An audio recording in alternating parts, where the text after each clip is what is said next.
Bienvenidos una vez más a nuestro tercer episodio, Neurohistorias Conciencia. Desde la sala de los profesores.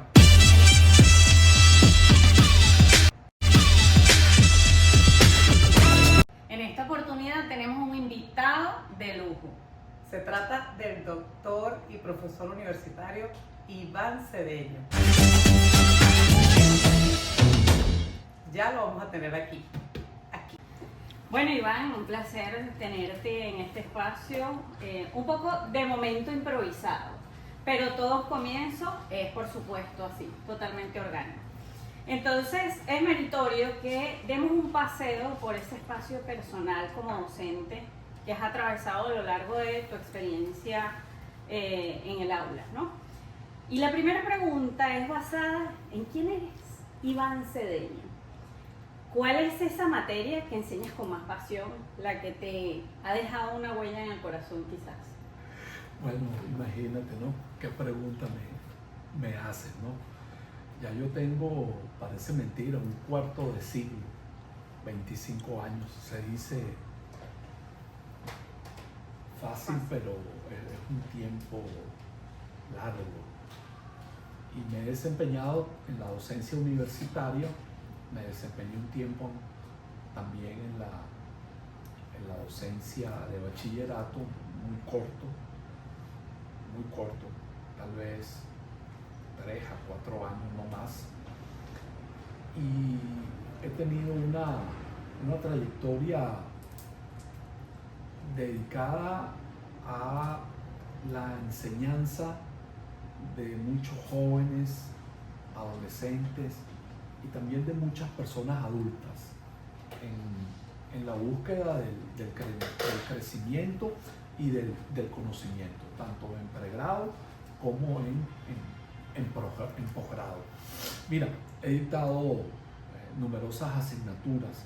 Yo soy profesor egresado en Ciencias Sociales y en esa condición, a nivel de pregrado, he dictado muchas asignaturas que tienen que ver con el área de ciencias sociales, en economía, también las que tienen que ver con el desarrollo de las ciencias sociales en general, educación, psicología, etc. Y en el área de posgrado, bueno, he también dictado lo que tiene que ver con seminarios de investigación, lo que tiene que ver con gestión del conocimiento, con innovación, que es un poco gran parte en lo que me he formado, y también lo que tiene que ver con inteligencia emocional y neurociencias. Doctor Iván, qué gusto tenerte aquí. Iván, nos acabas de decir que un cuarto de siglo, 25 años. Sí. ¿Cómo fue que llegaste a la docencia? Mira, es increíble cómo llegué a la docencia. Sí. Debe haber una anécdota muy buena. No, hay una anécdota buenísima en ese sentido. Yo me gradué en el Liceo Vargas y bueno, fui a presentar examen en una universidad privada importante y quedé efectivamente por admisión seleccionado, ¿no? Bueno, al final por razones circunstanciales de la vida, por los costos, yo no pude ingresar a esa universidad, pero pasando de regreso por la avenida Páez del Paraíso, vi el nuevo edificio que estaban construyendo del Pedagógico de Caracas, y allí me bajé, pregunté, hice toda la gestión, también presenté examen de admisión y entonces quedé para estudiar. Decisión accidental. Bueno, ¿Que se convirtió en vocación? por supuesto, sin lugar a dudas.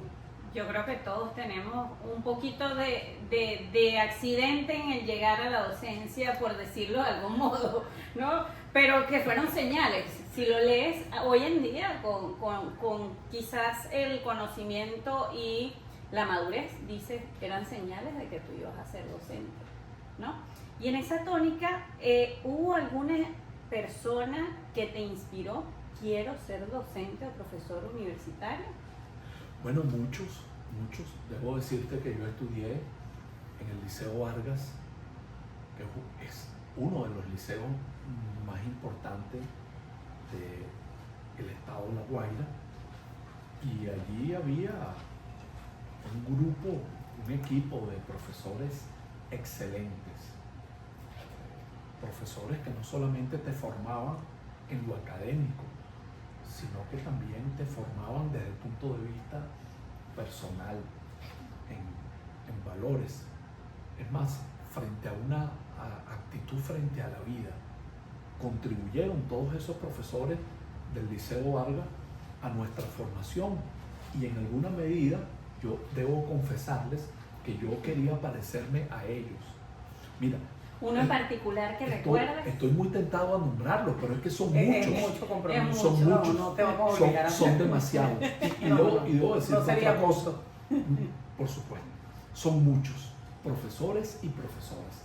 Y luego, cuando ingresé al Pedagógico de Caracas, Este es el momento, en los años 80, Iván, este es el momento para quienes nos están viendo y fueron profesores de hoy doctor, profesor universitario, jubilado de la Universidad Marítima del Caribe y bueno, y de otras Y que fueron universidades, ya estudiantes vas a saber también. más. También, Y sí. estudiantes. No, pero en este caso, ¿quiénes fueron sus profesores? También. ¿Quiénes lo formaron? Bueno, comenten aquí. Él no quiere decir, pero ustedes sí están en libertad de hacerlo. Y coméntenos abajo en nuestro canal de YouTube cuál fue su experiencia que marcó su vida con el profesor como estudiante en esa faceta. Porque tenemos En historia. el Vargas. En el Vargas, que tenía una trayectoria en aquel momento que era digna de hablar Total, siempre. Era total. noticia siempre. sí, sin estudiar lugar ahí. a duda. Bueno, les comentaba que cuando ingresé al Pedagógico, luego tuve la oportunidad de tener excelentes, yo diría, maestros que me enseñaron en el ámbito de las ciencias sociales, en el ámbito de la historia y de la geografía. Mira, y bueno, aquí recibí la formación de ilustres maestros dedicados a la enseñanza y a la pedagogía de este país. Yo te puedo decir que mira, una cantidad de profesores que contribuyeron notablemente a mi formación. Hay algo que yo siempre digo que me gustaría mucho comentarlo con ustedes. Hay una frase de Newton que a mí me encanta mucho. Además la leí en el libro de las estructuras de las revoluciones científicas, es decir, de manera indirecta, ¿no? Newton decía que él alcanzó lo que pudo alcanzar, gracias a que se montó en hombros de gigantes. Esos hombros de Fue su gigantes, mejor ejemplo. esos hombros de gigantes fueron Galileo, etcétera, ¿no? Ujú. Y él dice con toda humildad, yo pude lograr lo que logré porque yo, toda mi teoría, yo me monté sobre hombros de gigantes. Es una metáfora. Yo te puedo decir perfectamente que yo soy lo que soy hoy en términos docentes, en términos de ser humano, gracias a esos docentes que tuve en el Liceo Vargas y en el Pedagógico de Caracas. A todos mi agradecimiento profundo para toda la vida. Qué bonito. Y vaya ese agradecimiento a la intención de este podcast de las salas de los profesores.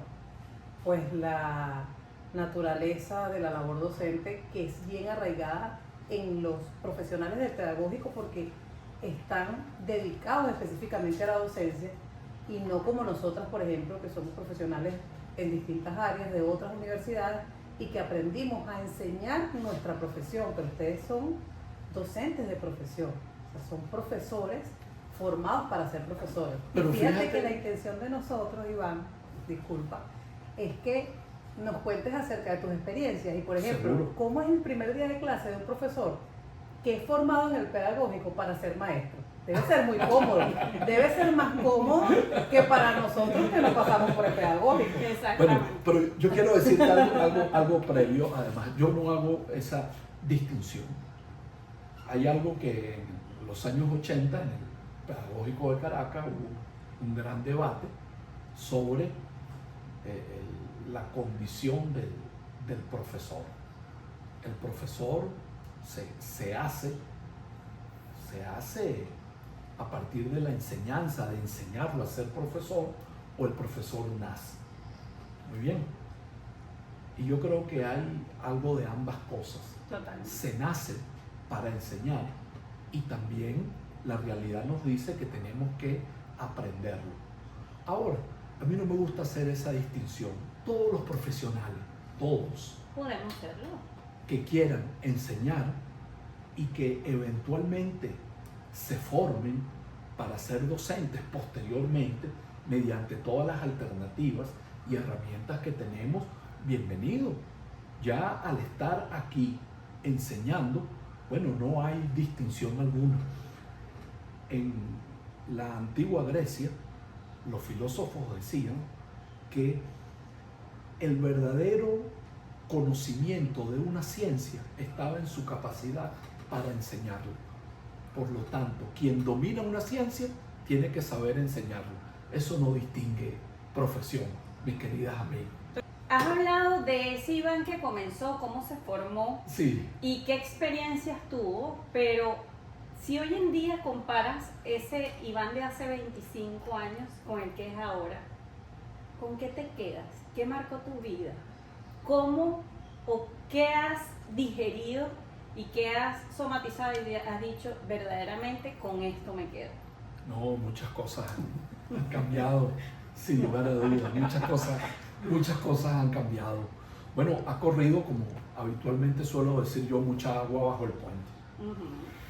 Y cuando uno mira en retrospectiva, mira por el retrovisor, coloquialmente hablando, uno dice, wow, cómo hemos crecido en términos personales, cómo hemos crecido en términos profesionales y cómo nos hemos transformado. Bueno, mira, y vuelvo otra vez a los griegos. Aquella frase de Heráclito, que nadie se baña 2 veces en la misma agua de un río porque el agua fluye constantemente, la dialéctica. Entonces la vida es un proceso dialéctico de cambio permanente, de transformación, y siempre estamos cambiando. El problema viene es cuando no aceptamos el cambio, y eso, cuando no lo aceptamos, es lo que nos causa ansiedad y nos causa estrés. Total.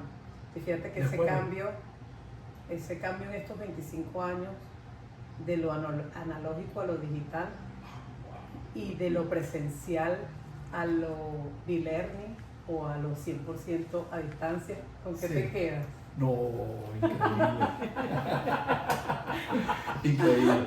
Bueno, nada, hemos tenido nosotros que aceptar que nos tocó vivir una época de cambios, de transformación. Nos tocó vivir nada más y nada menos que la revolución del conocimiento, la revolución más importante de la historia de la humanidad, porque la historia de la humanidad ha pasado por varias revoluciones: la revolución de piedra, la revolución del neolítico, la revolución del hierro, la revolución industrial. Ahora esta es la revolución del conocimiento. ¿Qué significa la revolución del conocimiento? Significa que el conocimiento produce valor agregado, y también significa que la principal fuente de riqueza de un país y de una sociedad no son las materias primas, sino que es el talento humano, es el conocimiento, es el conocimiento. ¿Y qué hay detrás del conocimiento? Detrás del conocimiento está la investigación y la innovación. ¿Y qué hay detrás de la investigación y de la innovación? La educación, desde la etapa inicial hasta la educación de pregrado y de posgrado en un país. Este es un invitado que se adelanta a las cosas. Es un invitado que se adelanta mucho a las cosas, pero dejé en el tintero la anécdota de la que me preguntaste qué me pasó cuando me enfrenté por primera vez a los alumnos. Necesitamos escucharlo. Necesitamos más información. Bueno, ¿Tus alumnos quieren escuchar? No, tú sabes que yo llegué a una etapa del Pedagógico de Caracas cuando hubo una reforma curricular. En el Pedagógico de Caracas se estudiaba la carrera virtualmente 5 años y eran 120 créditos. Cuando la generación nuestra llega, estamos en una reforma curricular donde se extiende a 160 créditos, y la otra característica era que la práctica profesional, cuando el docente se enfrentaban los alumnos era al final de la carrera. Ok, cuando yo llego, cambia la estructura curricular y entonces las etapas de la práctica profesional ya no es al final, sino que es por etapas. Entonces, fase 1 del proyecto, fase 2, fase 3 de integración y la última fase era la ejecución, ¿no? Okay. Bueno, cuando a mí me tocó la ejecución, que no era otra cosa que ir a dar clase en el aula, pues, que era aprender haciendo, como tú lo dices, ¿no? Bueno, yo fui a un liceo en Caricuado, un liceo público, bueno, liceo público importante de la época y, bueno, cuando llego a mi primera clase, salón lleno, 50, 60 alumnos, todos de quinto año. ¿Geografía o historia? No, geografía económica. Geografía económica. Acuérdate que geografía económica se veía en quinto año e historia contemporánea en cuarto año, ¿no? Uh-huh. Entonces, bueno, yo voy a dar mi práctica profesional en geografía y bueno, la jefa de seccional de la época se llamaban seccionales, las personas que coordinaban, ¿no? Eran las diferentes seccionales, la seccional de cuarto año, la seccional de quinto año, etcétera. Bueno, me presenta y todo lo demás y bueno, nada, me deja allí y se va y cierra la puerta y todos se quedan mirándome. Todos se quedan mirándome. Bueno, yo era el centro de la atención y yo voy a pronunciar mi primera palabra. Bueno, mi primera palabra fue coloquialmente hablando, lo que en Venezuela llamamos un gallo. Mi tono de voz se desconfiguró, se hizo agudo. No lo voy a decir ahorita porque va a ser un chiste, ¿no? Si repito, ¿no? ¿Cómo fue? Pero yo hice un gallo, pues. Y esos muchachos se echaron a reír, pues. Se echaron a reír. Aquello era eso pasó como 40 segundos, ellos no paraban de reírse. Bueno, y entonces yo recompuse el asunto. Bueno, vamos a retomar el asunto. Y entonces. Tú con tus veintitantos y tus estudiantes de 16. Sí, exactamente. Exacto. Y entonces, bueno, yo ahí fui dándole la vuelta al asunto, la encaucé adecuadamente y bueno, han pasado 25 años y aquí estoy. Sobreviviste. Bueno, no se me han ido más gallos al inicio de ninguna clase de pregrado ni de posgrado. Y vaya que he dado clases en especialización, en maestría, en doctorado. Ahora, yo quiero decirles algo con absoluta franqueza. Yo no quiero romantizar el asunto de ser profesor universitario en Venezuela en esta época y decirles lo que habitualmente se dice, que es un gran apostolado. No, de ninguna manera. Yo creo que las condiciones de los profesores universitarios son extremadamente difíciles y complicadas. Los profesores universitarios hemos tenido que reinventarnos. Total. Y yo creo que más allá de esa idealización romántica de lo que significa el sentido de educar, que me la enseñaron mis maestros en el Liceo Vargas y en el Pedagógico de Caracas, yo te diría que hoy lo más importante es que el aula de clase dejó de ser un espacio de transmisión del conocimiento y hoy es un espacio de rebeldía cognitiva. Y con eso me quedo yo, con la rebeldía cognitiva, con no repetir acríticamente conocimientos que están allí. Ya eso no tiene ningún sentido. De lo que se trata ahora es de interpretarlos, de analizarlos, de ser críticos, de reflexionar. Tal vez aquella sentencia del filósofo Marx de que las cosas había que no solamente entenderlas, sino que también que teníamos que ocuparnos de la transformación, que teníamos que ir del plano de la teoría también al plano de la praxis, y ejecución, a hacer las cosas, de ejecutarlas, que ya no nos podemos quedar solamente en esa dimensión absolutamente teórica, sino que también tenemos que pasar a la naturaleza práctica de las cosas. Eso se llama hoy, pedagógicamente hablando, hay una tendencia que se llama la formación de competencias. Por lo tanto, tenemos que formarnos en las competencias que necesitamos para poder desempeñarnos en la vida con efectividad. Y ese es el gran reto que tenemos dentro del aula de clase.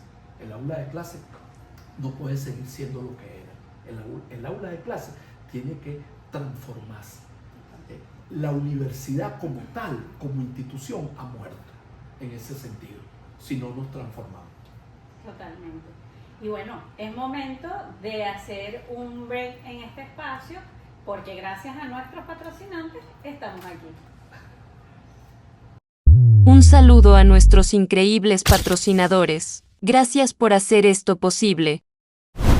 Estamos en la sala de los profesores. Iván, el doctor Iván Cedeño. Queremos introducir un tema que es conocido por pocos en la labor docente. Y en ese orden de idea, Iván, es nuestra intención saber de ti, de tus contribuciones desde el punto de vista de la investigación. Y por eso queremos saber, en primera instancia, cuál es el foco que más te interesa en el desarrollo de tus habilidades de investigador. Mira, sí, tienes mucha razón en lo que dices. El docente o la docencia universitaria básicamente se distingue porque el docente, además de dar clase, es una persona profundamente comprometida con el proceso investigativo.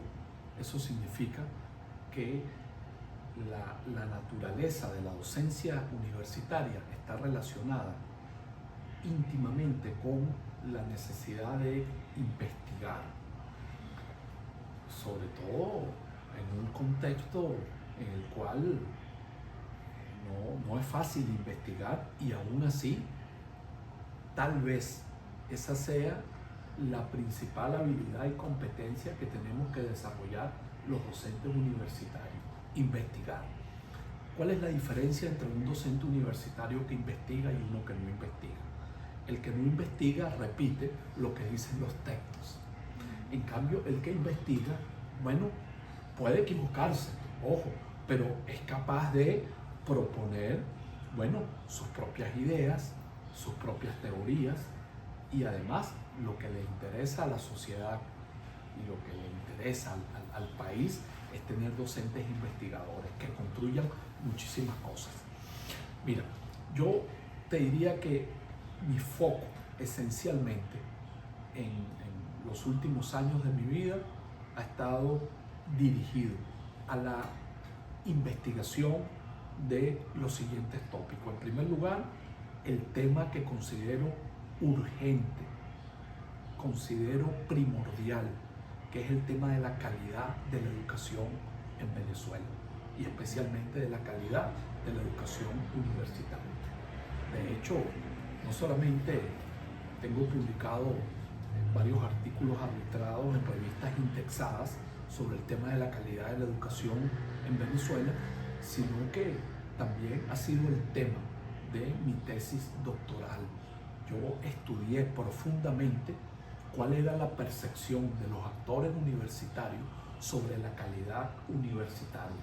Y te digo que fue un estudio que se prolongó por un tiempo largo. Ese es mi primer foco, la calidad de la educación. Mi segundo foco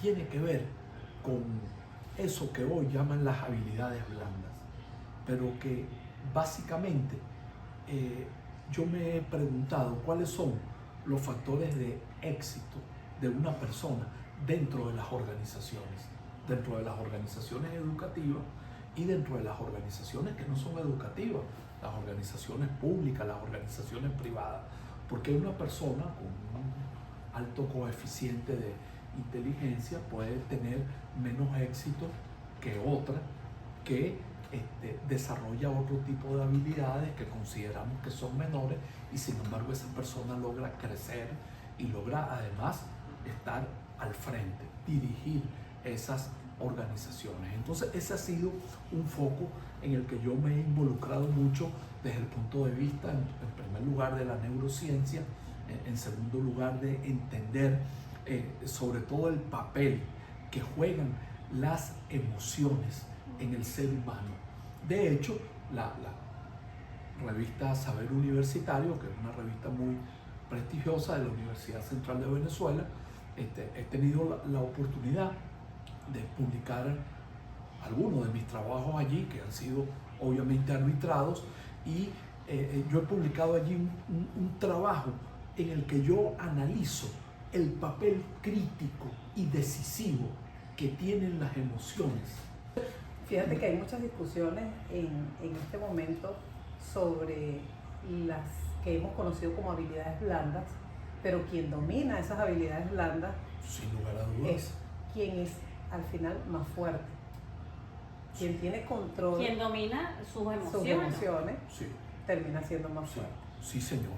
Y fíjate que muy bien que abordas eso, porque la siguiente pregunta tiene que ver cómo logras equilibrar la exigencia de la investigación, porque el investigar es una tarea exhaustiva, demandante y algunas veces hasta desgastante, porque quizás no es esfuerzo físico, pero sí mental, que es aún más fuerte.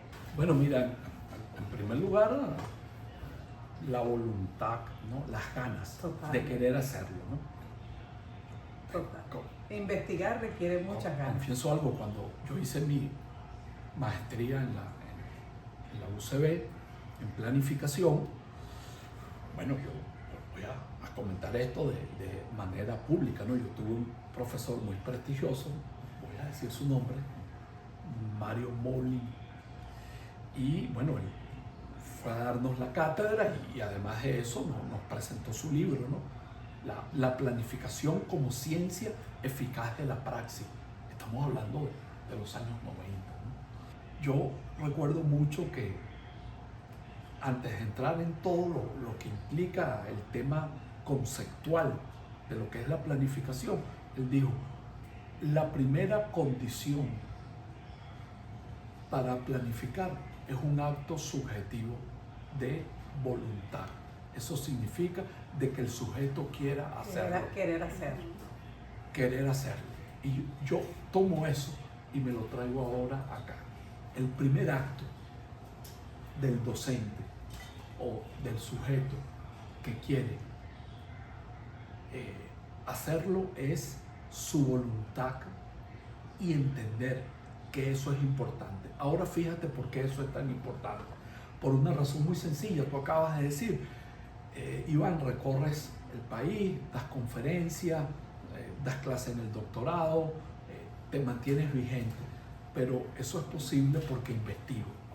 Totalmente. Porque hay una parte que las personas no ven cuando asisten a la conferencia o cuando me ven en alguna entrevista o en alguna actividad, pero detrás de eso hay una actividad intensa intelectual, hay una cantidad de horas que le hemos dedicado sentado a leer, a analizar, a traducir, a comprender las tendencias que están ocurriendo. Entonces, bueno, y a idear otras que muchos otros no las ven. Y en otros casos, como tú dices, a ser audaces y a proponer cosas que van generándose como consecuencia de la creatividad y de la innovación. Si no hacemos eso, entonces seríamos más de lo mismo. Lo que hoy vemos, lamentablemente, en el mundo en el que vivimos, bueno, personas hablando de muchísimos temas sin tener realmente soporte, base, científico, conocimiento, estudio, sino que, bueno, simplemente pues, con muchas lecturas o varias o pocas lecturas superficiales, bueno, y con una gran audacia, muy bien, se atreven entonces a a aparecer en público dando recomendaciones. Bueno, no yo- hieres, no, sí, vas a herir sí, susceptibilidades. yo me quedo hasta asombrado, porque muchas veces hasta pontifican sobre cosas y yo digo, bueno, muy ¿Verdad? bien, Qué ¿dónde está atrevimiento. sí, un atrevimiento? ¿Dónde está la historia de esta persona? ¿Dónde estudió posgrado? ¿Dónde hizo pregrado? ¿Cuántos años tiene dando clases? Ah, no, esta persona es influencer. De la noche a la mañana, bueno, es capaz de decirnos tal o cual cosa sobre la vida, sobre la salud, Trascendentales. sobre el espíritu, sobre Y se una vuelven cosa virales, trascendental, además. y además se vuelven virales. Entonces, bueno, tenemos que entender que ese es el momento que nos ha tocado vivir. Sí.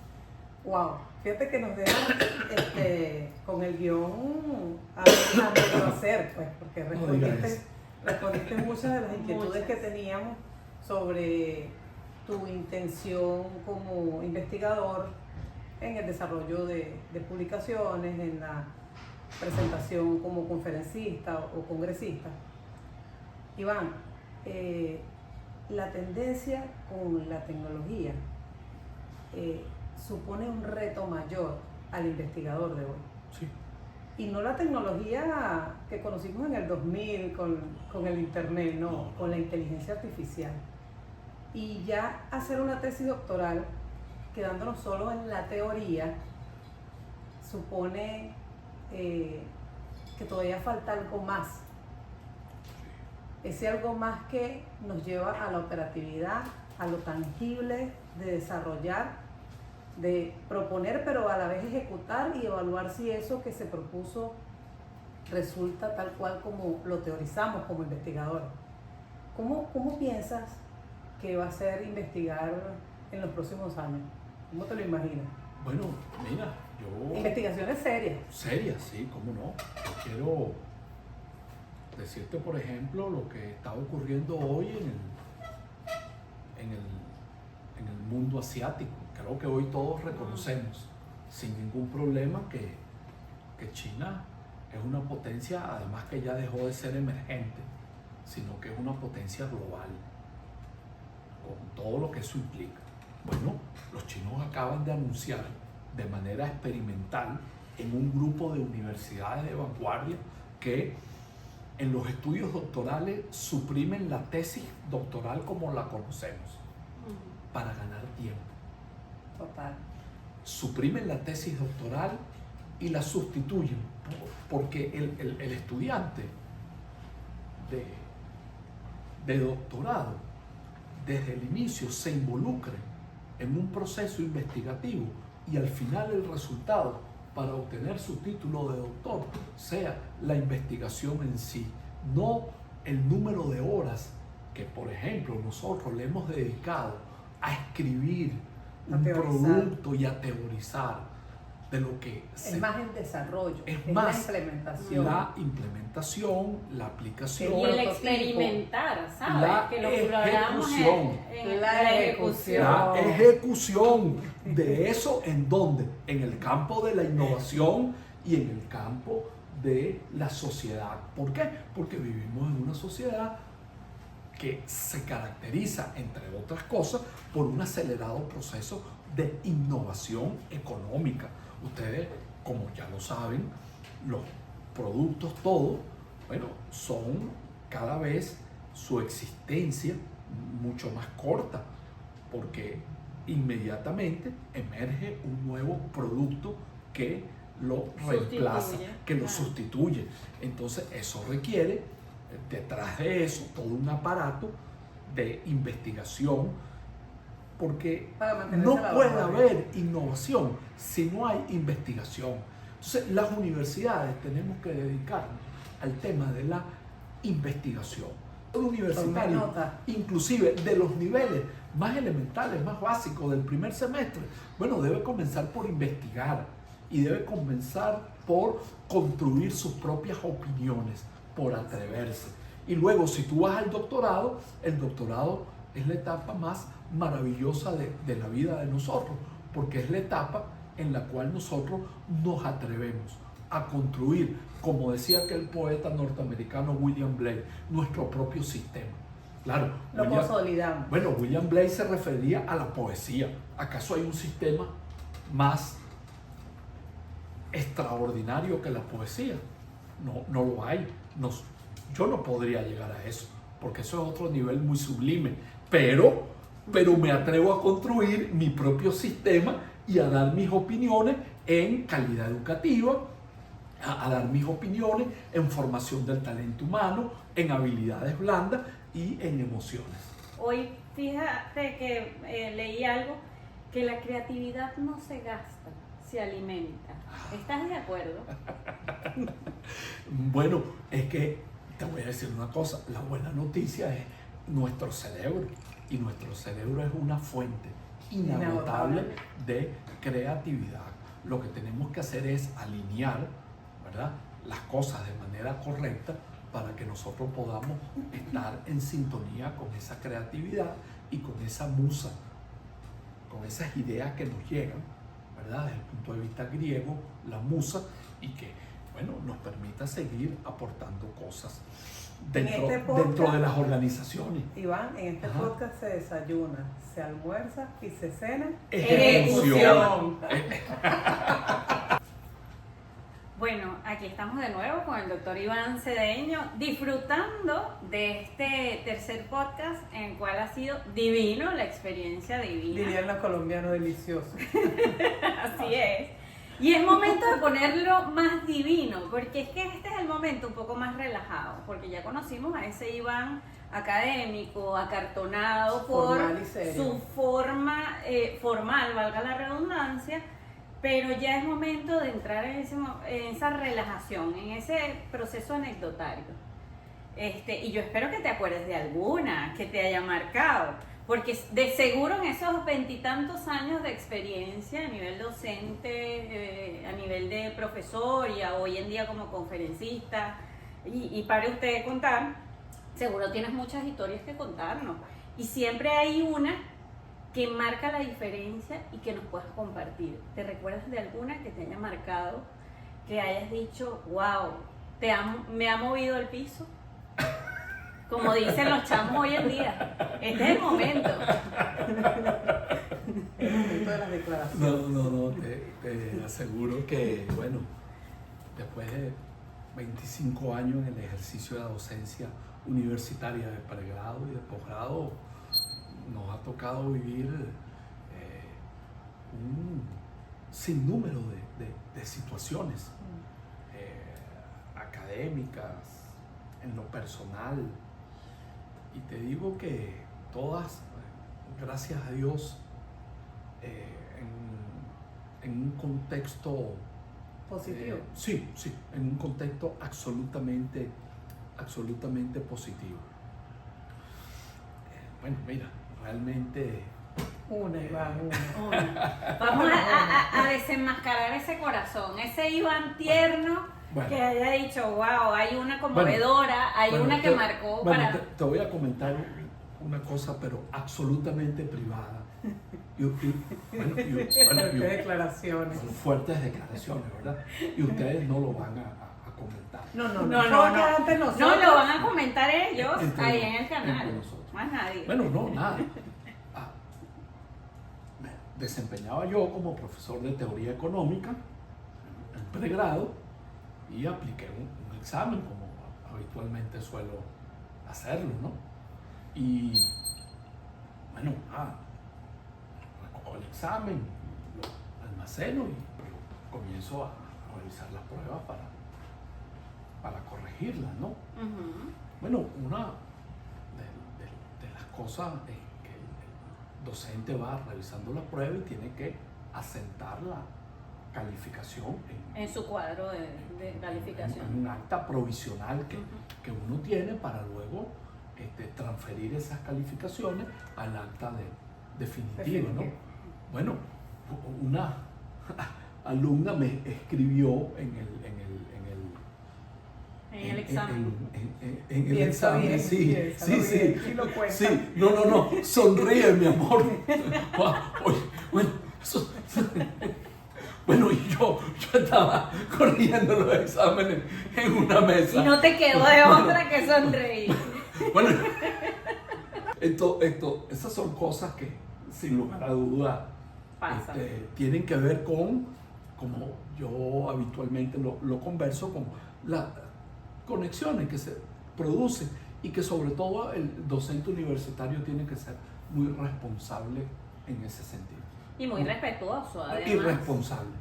Entender Sí. las circunstancias del contexto En la que se están académico, de la desarrollando. madurez y de todo lo que eso implica.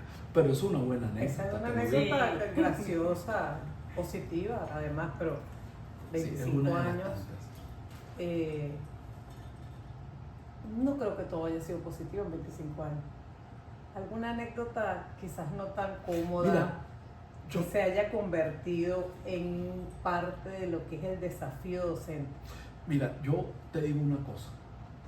Yo me he conseguido alumnos míos en la calle, en centros comerciales, en reuniones sociales, y te confieso que he recibido de ellos de verdad comentarios muy generosos, muy generosos. Y yo eso lo que hace es comprometerme. Es decir, has Comprometerme. tenido 25 años estudiantes bien portados. Comprometerme. Ninguno se copió en un examen. Ah, no. Ninguno. Ningún trabajo detectado plagio. No, muchos, sin lugar a dudas. Muchos, todo- no todo es tan positivo, claro, eso. muchos han copiado en los exámenes, muchos han hecho el plagio, etcétera, etcétera. Pero lo importante es que nosotros seamos unos orientadores en ese sentido y nosotros podamos explicarle, pues, Quizás a las personas. Mira, yo en clase, en mi época, en la que fui profesor de pregrado a nivel universitario, bueno, era lógico, yo tenía dentro de mi programación, dentro de mi plan de evaluación, exámenes, y conseguí más de una vez muchachos que tenían la coloquial chuleta, como nosotros la llamamos, ¿no? Y yo me acercaba a ellos y les explicaba que ya los había detectado, que ya los había visto y que por favor los invitaba A entregar el examen. a que por favor continuaran su examen sin que me entregaran el material de apoyo. Ok. El material de apoyo. Por favor, entrégueme el material de apoyo y continúa haciendo su examen.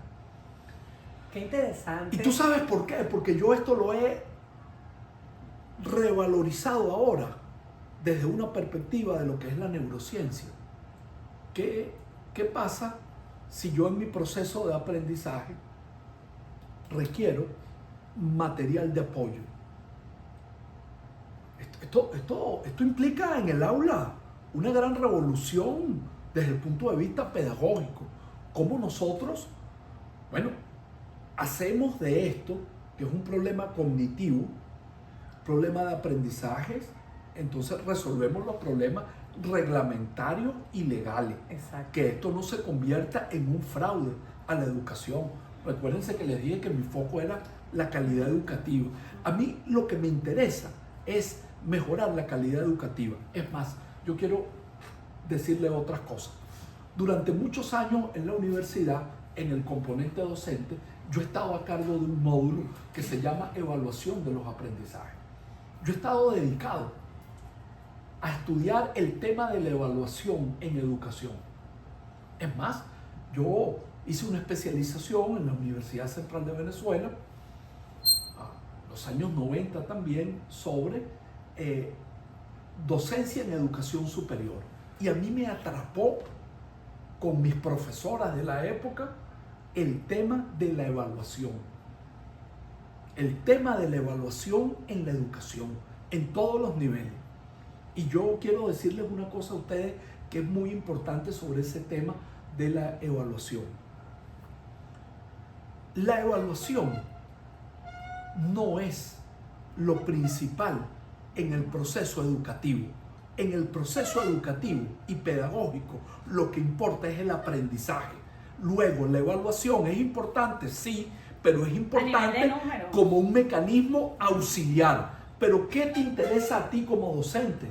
Marlene, ¿qué te interesa a Lo ti, que Chile? llamarían el ¿Te aprendizaje interesa el significativo. aprendizaje significativo? La evaluación es un mecanismo auxiliar. Entonces, a aquellos docentes que colocan la evaluación como centro de su actividad, yo le digo, no, qué pena, está muy mal. Está muy mal, muy mal. Porque el centro no es la evaluación. El centro, a lo que tenemos que dedicarnos nosotros, es a el aprendizaje y de manera concomitante a enseñar. Entonces, si el tema es aprendizaje-enseñanza, bueno, la evaluación, ¿cómo es la evaluación? Bueno, es un examen, es con material de apoyo, chuleta, es con interrogatorio, es con exposición. La evaluación sirve para favorecer el aprendizaje. Si yo te hago un examen y eso no sirve para favorecer el aprendizaje, el examen no tiene sentido. Si yo te hago una exposición y la exposición no sirve para favorecer el aprendizaje, entonces la exposición no tiene sentido. Entonces tenemos que ir también a una reflexión y entender que la evaluación ha pasado por varias generaciones y hoy estamos en la cuarta generación de evaluación, que es la evaluación auténtica, significativa y comprometida e intersubjetiva. Es decir, que no es nada objetiva, sino que tú entras en una relación dialéctica con el sujeto que va a ser evaluado. Totalmente. Porque no hay verdades absolutas. Porque no hay verdades absolutas. No, y que además cada quien hace su juicio y tiene el poder de construir sus verdades basadas en evidencia científica, por supuesto, para poder dar ese carácter de innovación a lo que estás proponiendo, ¿sabes? A ese mundo, sacarlo puertas afuera. Mira, es que la evaluación es un tema que a mí me apasiona. La evaluación ha pasado por 4 grandes generaciones. La primera generación fue objetiva. Se creía que la evaluación era objetiva. La segunda evaluación fue descripción. Descripción. Se reconoce que no era objetiva, sino que también tú describes. La tercera generación es que reconocimos que cuando se evalúa no solamente se es objetivo, no solamente se describe, sino que interviene el juicio. Total. Y la cuarta generación ya reconoce que no hay evaluación objetiva, sino que es intersubjetiva, que es auténtica, que tú para evaluar tienes que entrar con el participante en un proceso dialéctico para evaluar además de manera auténtica. ¿Qué es lo que interesa evaluar? ¿El aprendizaje memorístico o interesa evaluar el desempeño en la vida real? Esa es la gran pregunta que tenemos que hacer. Y fíjate que eso va muy de la mano con las iniciativas que se están promoviendo hoy en día en vista de, bueno, todo lo que ha traído la implementación de la inteligencia artificial y todos sus efectos, ¿no? Y lo que es la incorporación de lo que llaman el pensamiento crítico en la educación. ¿Sabes? Que esto cambia por completo los estigmas a nivel educativo, además de hace 50 años atrás, y que está haciendo mella sobre todo en el sistema educativo inicial, básico y secundario, para promover desde esa élite educativa un poco lo que es el aprendizaje significativo, para que cuando toque en la universidad no llegar con esas barreras tan marcadas que nos encontramos hoy en día. Entonces, yo te voy a hacer como corresponde la siguiente pregunta. ¿Has tenido en esa trayectoria algún impacto significativo que especialmente tú recuerdes? Algo que te haya pasado en tu vida docente que nunca te esperaste. Lo que más me ha impactado a lo largo de este ejercicio de 25 años. ¿Tú sabes qué me ha impactado más? ¿Qué será? Ver la ausencia y la partida de mis alumnos que ya no están en el aula de clases. Y no están, algunos por razones sociales y económicas. El fenómeno profundo de la deserción y también de la exclusión. Pero en los últimos años me ha impactado el éxodo, ver las aulas donde los estudiantes ya no están porque se han ido a otras latitudes y a otro contexto. Han dicho, no me quiero seguir formando, ahora me voy a desempeñar otro oficio, yo no lo voy a calificar, con todo respeto, yo no lo voy a calificar, porque además podría interpretarse como un ejercicio de soberbia. Pero me ha dolido ver las aulas vacías, ver cómo progresivamente, a mí me tocó vivir esa etapa en los últimos 10 años, pero en la etapa temprana de esos 10 años, del 2014, del 2015, comencé a ver cómo las aulas comenzaban a vaciarse, porque los muchachos habían perdido el sentido de horizonte de lo que era la formación, la educación, y desesperados se habían ido. Y por supuesto eso para un profesor universitario tiene que ser algo que lo impacte. Sí, es doloroso. Porque qué bueno que lo traes sobre la mesa, Iván. Es algo que sentimos todos y no siempre exteriorizamos. Es importante que sepan que nosotros no somos felices con aulas vacías. No, en absoluto. Al contrario. En absoluto. Total. Fíjate que a nosotros nos interesa conocer y que nuestro público, que muchos son tus estudiantes, muchos fueron tus alumnos, hoy son tus colegas. Entre negros nos comentabas de lo que fue nuestro pase por tus aulas, tanto de Shirley como mío. ¿Y qué opinas de ese legado que estás dejando? De esos que no se fueron del aula y que terminaron con éxito una asignatura, una carrera que tú dirigiste, que acompañaste, que acompasaste, así como hablaste al inicio de esos maestros que te formaron a ti. ¿Qué legado estás dejando, Iván, en esos muchachos? No, yo no. Le juro, por lo más sagrado que tengo, que no pienso en eso. Yo solo pienso en que mi papel es ayudar a la rebelión cognitiva dentro del aula de clase. Vamos a utilizar un término, soberanía cognitiva. La educación es un acto no solamente de memorizar, también es un acto de resistencia, es un acto de ser independiente, es un acto de pensar con cabeza propia, es un acto de atreverse a dar sus propias opiniones, y también es un acto de responsabilidad, porque después que tú das tus propias opiniones, te metes en camisa de 11 varas, tú tienes que hacerte responsable. Por lo tanto, la educación en general, el sistema escolar, te enseña no solamente a que tú pienses, reflexiones, tienes pensamiento crítico, sino que parte de ser crítico también es ser responsable de lo que tú dices y saber cuándo lo estás diciendo, en qué contexto y cómo lo estás diciendo. ¿Y a quiénes se lo estás diciendo? Y a quiénes se los estás diciendo, y por eso todo eso es muy importante. Y por eso yo creo mucho en la educación. Alguien me dijo alguna vez, en algún momento, que yo sufría, y lo reconozco. Yo sufro del síndrome de optimismo pedagógico.